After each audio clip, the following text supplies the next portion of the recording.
I know the industry is experiencing a lot of change on various fronts, whether that's in technology or in the regulatory environment or in the workforce.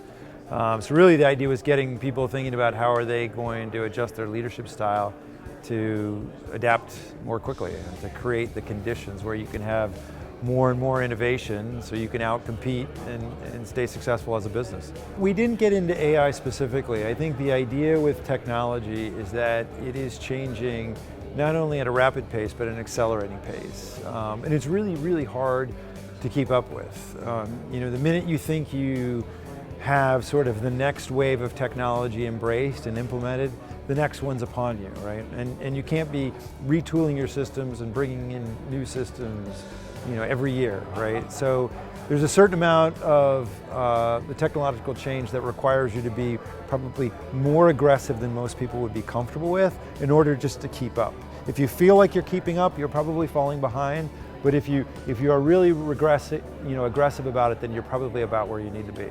Getting comfortable with the uncomfortable is probably one of the most important things a leader can do. Right? Most of the conversations that create real movement within an organization that a leader has are not going to be comfortable.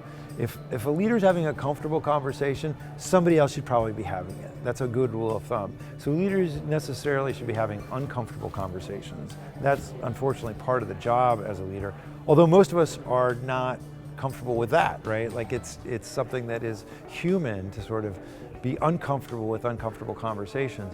So, and there are, sort of tips and hacks, if you will, to make it easier. But all leaders need to get to the point where, they find themselves having more of those uncomfortable conversations, because that's where new ideas come from. That's where change comes from. That's where transformation comes from.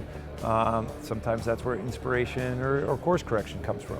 One of the best things about coming to a group like this in an industry I've never worked in is the chance to learn, not only just about that industry, but what those leaders are finding effective or ineffective and so forth. I learn as much from talking to people before and after the talk and in their questions, at the end of the talk than I do from anything that I do to get ready for the talk. So that's always a great part of that. One of the things I've learned here is that, the forward edge of change in this industry is a lot more sort of diverse than I would have expected. That it's a lot more subject to sort of regulatory oversight in terms of what parts of the technological transformation are important.